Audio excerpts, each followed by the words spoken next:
Fresh Epstein Files just exploded. Former Secretary of State Hillary Clinton ran interference on a top-tier paedophile cover-up. She personally intervened in 2014 to protect a US ambassador who abused and impregnated an 11-year-old girl at one of Epstein's elite politician parties.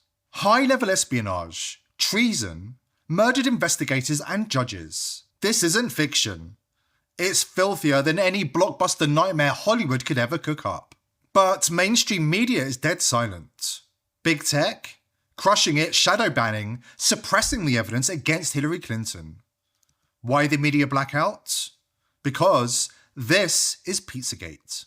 The conspiracy they can't admit is real, even though the evidence is all there. And the evidence just got even more damning. If they ever admit the truth, the whole elite empire collapses, power structures torched, and decades of lies go up in flames. Buckle up. We're diving into the most dangerous story in the world right now, unfiltered, no apologies. In 2014, US Ambassador to Mexico, Earl Anthony Wayne, high-level diplomat elite insider, spent a steamy romantic night in Mexico. His partner? An 11-year-old girl. What kind of twisted gathering puts powerful politicians in the same room as very young children for fun? A Pizzagate party, straight up. The exact nightmare we've warned about since 2016, when we decoded the pedo code words in John Podesta's emails, got nuked and shadow banned from every platform, smeared as dangerous lunatics by the mockingbird media. Except now the Epstein Files are exposing the truth. Emails sent by Kenneth Turner to the New York Office of Global Affairs are now public, and they expose the biggest Pizzagate cover-up since Podesta's code words. And they implicate some very, very important people. More on that in a moment. But first, Ambassador Wayne didn't just assault the 11-year-old, he impregnated her. DNA match 100%. The ex-US ambassador to Mexico impregnated an 11-year-old girl. This is Earl Anthony Wayne, the former US ambassador to Mexico from 2011 to 2015. You may want to question ex-US ambassador to Mexico, Mr. Earl Anthony Wayne, about his involvement with an underage girl when he attended and was arrested by federal police. We believe that Blank and Epstein were involved organizing this party, and it was held in Mexico at a US consulate-controlled housing facility. He was sentenced in Mexico in 2017 to a life sentencing for impregnating an 11-year-old girl. Her son's DNA matches Wayne's 100%. But after a huge payoff, the US State Department made a deal with the corrupt judge to allow an ex-US Marine to stand in his place and serve his sentencing in Mexico. Mr. Anthony has an outstanding arrest warrant here in Mexico for avoiding sentencing. Earl Anthony Wayne is now a professor at American University. He's actually teaching classes in the spring of this year on US foreign policy diplomatic practice. After this started circulating online, Earl Anthony Wayne deleted his X account. Epstein couldn't scrub that mess how he usually did, by disposing of small bodies down a trapdoor on his island straight into the sea. This 11-year-old escaped Epstein's clutches and gave birth to the US ambassador's child. Now here's where it plunges into pure darkness. Hillary Clinton stepped down as Secretary of State in early 2013, officially out. But her grip on the department? Ironclad. Loyalists she planted, deep state holdovers, career insiders, were still running point, executing her orders. And that's exactly what happened in 2014. The Epstein web was starting to crack. Ambassador Wayne's nightmare in Mexico was blowing up. Exposure threatened the whole Epstein ring. So Hillary personally intervened, reaching out through back channels to her State Department loyalists, pulling strings, burying it, protecting the ambassador, shielding Epstein's network. It gets even worse. The mainstream media knew the details, and they chose silence, ran interference and buried the story, protected Hillary at all costs. NBC ran a single solitary news report, which drew the ire of the State Department, and was quickly scrubbed from the internet. And no mainstream news organisation ever dared to mention it ever again. That's called complicity in crimes against children. Listen closely to this report. Listen closely to what they say about the ambassador protected by Hillary Clinton. It ties in exactly with what the Epstein Files just exposed was happening in Mexico. Some serious allegations this morning facing the State Department. That's right. According to internal State Department memos, the agency might have called off or intervened in investigation into possibly illegal and inappropriate behavior within its ranks, allegedly to protect jobs and avoid scandals. This concerns the time that Hillary Clinton was Secretary of State. We want to get right to NBC's chief White House correspondent Chuck Todd with the latest. Chuck, good morning to you.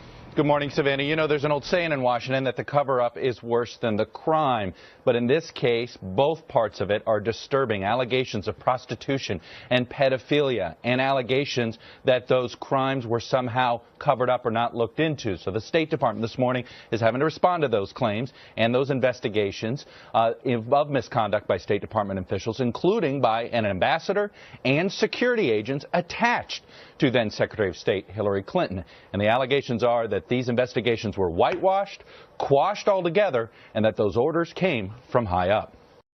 This isn't ancient history. This is the elite playbook exposed. Children abused at elite parties, cover-ups at the highest levels, and zero accountability. Hillary Clinton has been subpoenaed to answer questions on her relationship with Jeffrey Epstein. If they have any integrity, they'll ask her about why she intervened to protect an ambassador who impregnated an 11-year-old girl at Jeffrey Epstein's party. NBC News has obtained documents related to ongoing investigations into some disturbing allegations involving State Department personnel and at least one ambassador.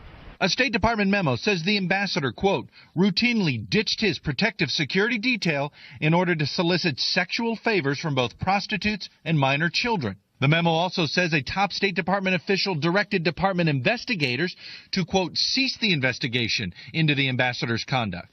It's just one of what another document describes as, quote, several examples of undue influence from top state officials.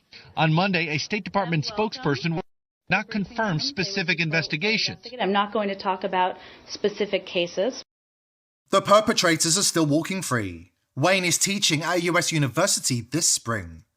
And as for those who covered up his crimes, enabling the elite paedophile ring to continue at the highest levels, they are still walking free, still protected by the mainstream media.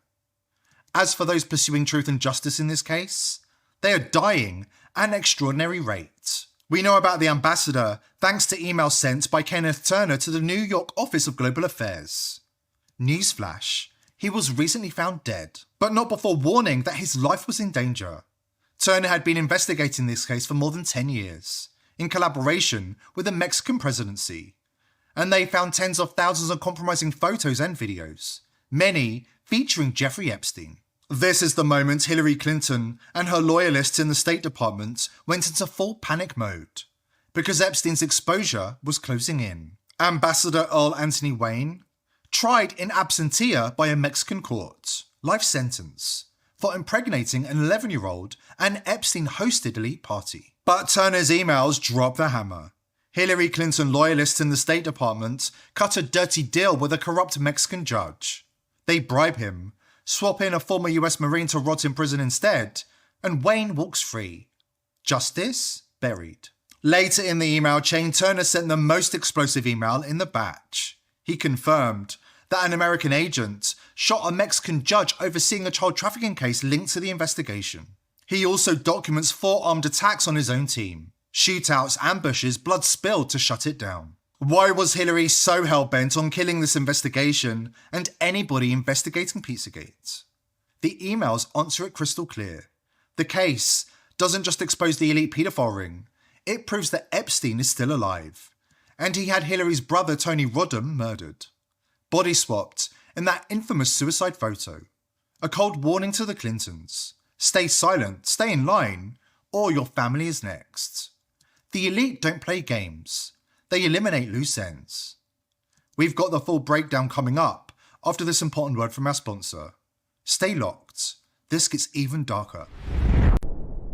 Both Biden and the Clintons were involved in this case, but the bombshell email was deleted by the US Justice Department when it started gaining attention online earlier this week. Who has the power to pull the strings in the DOJ in 2026?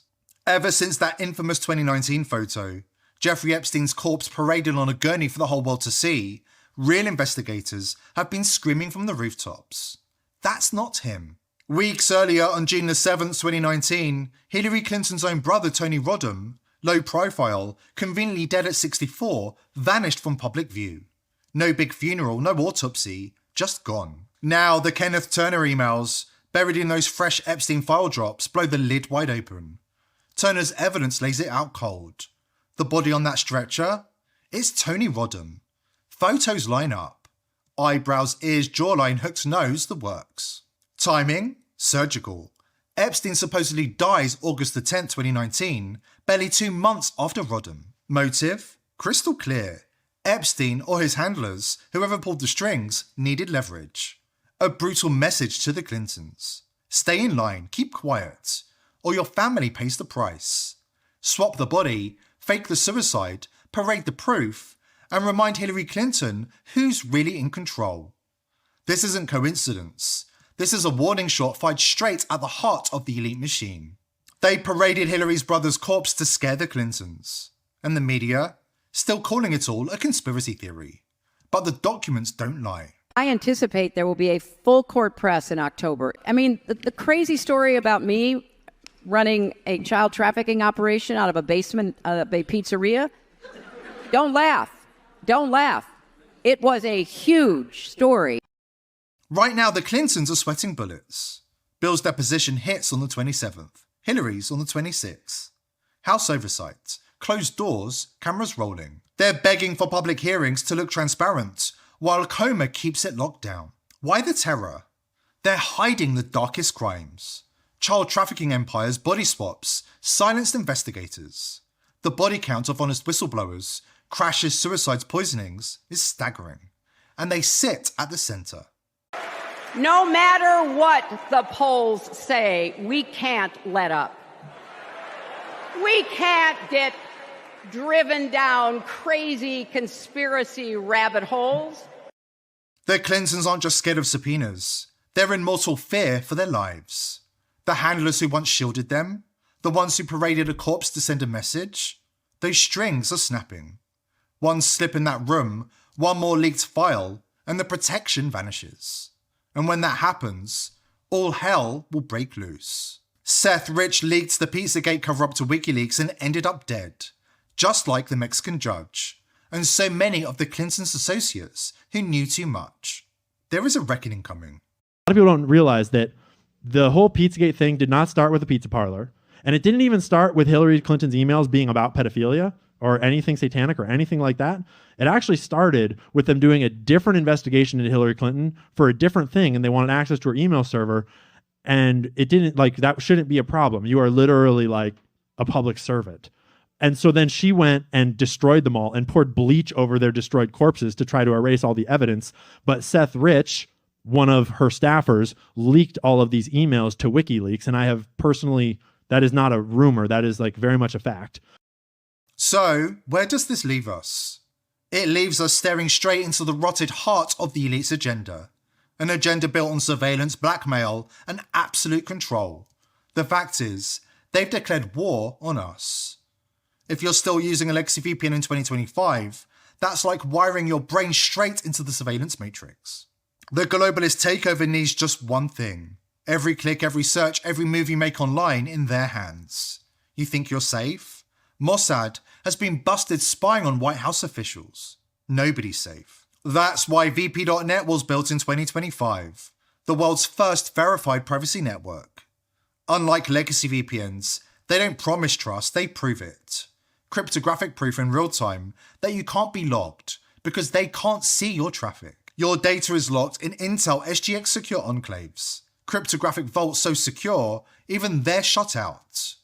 This isn't privacy by some flimsy policy, it's privacy by design, built to break the globalist control. Strike back with vp.net/TPV. Privacy by design, because the internet is their battlefield, and this is your shield.